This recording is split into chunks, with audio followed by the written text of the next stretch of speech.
अस्सलामुअलैकुम। आज के इस तारीखी जायजे में हम वक्त के पहिए को जरा पीछे ले जाते हैं, कब्ल अज़ इस्लाम के मक्का की तरफ। जरा तसव्वुर कीजिए, तारीकी का दौर है जहां ताकत ही सब कुछ है, लेकिन इस अंधेरे में एक 20 साला नौजवान मोहम्मद सल्लल्लाहु अलैहि वसल्लम इंसाफ का एक मजबूत सुतून बनकर उभरते हैं। ये कोई आम कहानी नहीं है, ये दियानतदार के उरूज का वो सफ़र है जो हमें बताता है कि एक सच्चा इंसान कैसे पूरे मुआशरे का रुख मोड़ सकता है। तो आइए इस पुरवकार सफर का आगाज करते हैं। अब मक्का को सिर्फ एक मजहबी मरकज ना समझिएगा, ये इस वक्त का एक इंतहाई तरक्की याफ्ता, एक चमकता धमकता तिजारती मरकज था। लेकिन इस चमक धमक के पीछे एक तारीख हकीकत छिपी थी। अखलाकी जवाल, मुआशरे की इकदार अंदर से खोखली हो चुकी थी।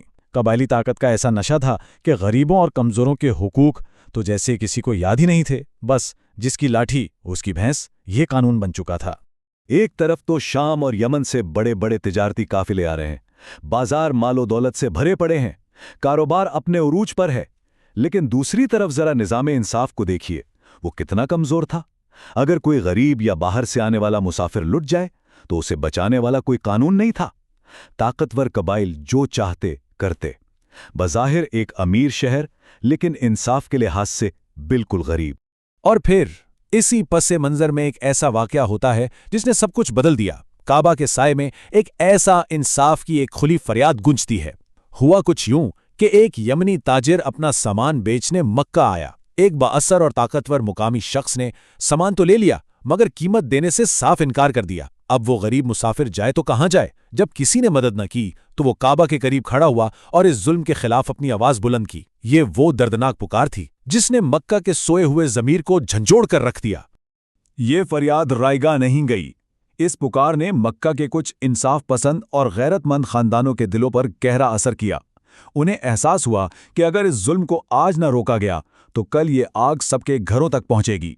चुनाचे वो सब अब्दुल्ला बिन जुदान के घर जमा हुए और वहां एक तारीखी मुआहिदा तह पाया, हुल्फुल फुजूल, यानी नेक लोगों का इत्तेहाद। ये कोई आम सी बैठक नहीं थी, बल्कि समाजी इंसाफ कायम करने और पिसे हुए लोगों को तहफ़्फ़ुज़ देने की एक बहुत बड़ी और सच्ची तहरीक थी। इस मुआहदे की शराइत बहुत वाज़ेह और सख्त थीं।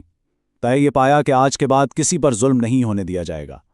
जालिम चाहे कितना ही ताकतवर क्यों ना हो, सब मिलकर उसके खिलाफ खड़े होंगे। बाहर से आने वाले मुसाफिरों के हुकूक की हिफाजत की जाएगी और इंसाफ फराहम करते वक्त किसी की कबायली हैसियत नहीं देखी जाएगी। ज़रा सोचिए, एक ऐसा मुआशरा जहाँ सरदारों का खौफ सर चढ़कर बोलता हो, वहाँ कमज़ोरों के लिए सीना तान कर खड़ा होना कितना बड़ा और इनकलाबी कदम था। और इस सारी कहानी का सबसे खूबसूरत हिस्सा क्या है? उस तारीखी मुआहदे में वो 20 साला नौजवान मोहम्मद सल्लल्लाहु अलैहि वसल्लम भी सफ़े अव्वल में शरीक थे। और ये बात इंतहाई गौर तलब है कि ये वाकया ऐलान नबूवत से बरसों पहले का है। ये हमें बताता है कि आप सल्लल्लाहु अलैहि वसल्लम की शख्सियत में इंसाफ और मजलूमों से हमदर्दी शुरू दिन से ही रची बसी थी। वो हमेशा से ही जुल्म के खिलाफ एक गैर मुतज़लज़ल आवाज़ थे। वक्त गुजरता गया, लेकिन इस मुआहदे की अहमियत कभी कम नहीं हुई। बरसों बाद जब इस्लाम फैल चुका था, तब भी नबी करीम सल्लल्लाहु अलैहि वसल्लम ने इस मुआहदे को याद करते हुए कितने अजीम अल्फाज फरमाए थे। आपने फरमाया, अगर आज इस्लाम में भी मुझे इस मुआहदे की तरफ बुलाया जाए तो मैं ज़रूर शरीक हूँगा। सुभान अल्लाह। ये ज़ाहिर करता है कि इस्लाम को जो बुनियादी पैगाम है, यानी इंसाफ और मजलूम की मदद, वो इस इब्तिदाई मुआहदे के मकासद से कितना गहरा जुड़ा हुआ था, क्योंकि सच्चाई और इंसाफ कभी पुराने नहीं होते। चलें अब जरा बाजारों का रुख करते हैं। इस दौर के बाजार का हाल कुछ यूं था कि तिजारत में झूठी कस्में खाना, माल का ऐब छुपाकर बेचना या नाप तोल में डिंडी मारना एक आम सी बात थी। लोग इसे अपना हक समझते थे। लेकिन इन सब के बीच मोहम्मद सल्लल्लाहु अलैहि वसल्लम का तरीक़ा तिजारत बिल्कुल मुख्तलिफ था। आपके लेन देन में 100% सच्चाई, मुकम्मल शफाफियत और बेदाग ईमानदारी थी। आपने कभी चंद सिक्कों के वक्ती फायदे के लिए सच का दामन नहीं छोड़ा। और इस बेमिसाल दियानतदारी का नतीजा क्या निकला? पूरे मक्का ने, जी हां, पूरे शहर ने मुत्तफ़िक़ा तौर पर आपको अस-सादिक का लक़ब दिया। अस-सादिक यानी वो हस्ती जिसकी ज़बान से कभी झूठ ना निकला हो। एक ऐसे माशरे में जहां दुनियावी फ़ायदे के लिए झूठ रोज़मर्रा का हिस्सा था, वहां पूरे शहर का, जिसमें दुश्मन भी शामिल हों, किसी एक शख्स की सच्चाई पर इस तरह एक ज़बान हो जाना, ये तारीख़ का कोई मामूली वाक़या नहीं है।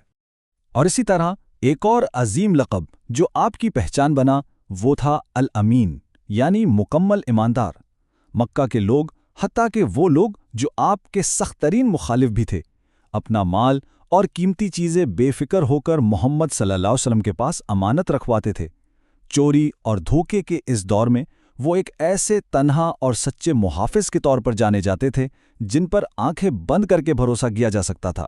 انسانی کردار کی ایسی بلندی شاید ہی دنیا نے کبھی دیکھی ہو۔ اب یہ جو شہرت تھی، یہ صرف بازار کے چند لوگوں تک محدود نہیں رہی، یہ ایک باقاعدہ سفر تھا۔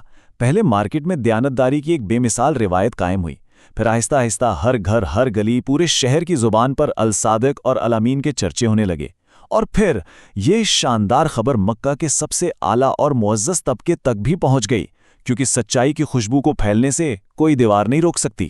اور اسی معزز طبقے میں ایک نہایت ہی سمجھدار، باوقار اور کامیاب تاجر خاتون موجود تھیں، حضرت ختیجہ رضی اللہ عنہا۔ وہ اپنا مال دوسروں کے ذریعے تجارت کے لیے مختلف علاقوں میں بھیجا کرتی تھیں۔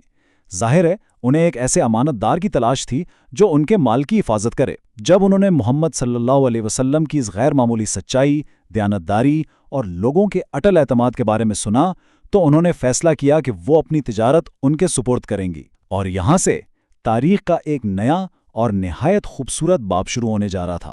تو ہمارے آج کے اس معلوماتی جائزے کے اختتام پر ایک گہرا سوال ہمارے اور آپ کے لیے ہے۔ ذرا سوچئے گا ضرور، آج کی اس جدید دنیا میں جہاں کامیابی کو اکثر صرف پیسے اور طاقت کے ترازو میں تولا جاتا ہے، کیا ہم واقعی مکمل انصاف اور اٹل دیانتداری کی جرت کی قدر کرتے ہیں؟ یہ وہ ابدی اقدار ہیں جو کبھی پرانی نہیں ہوتی، اور یہی ایک زندہ معاشرے کی بنیاد ہیں۔ آئیے اس پر غور کریں۔ اسی فکر انگیز سوال کے ساتھ ہماری آج کی یہ نشست اپنے اختتام کو پہنچتی ہے۔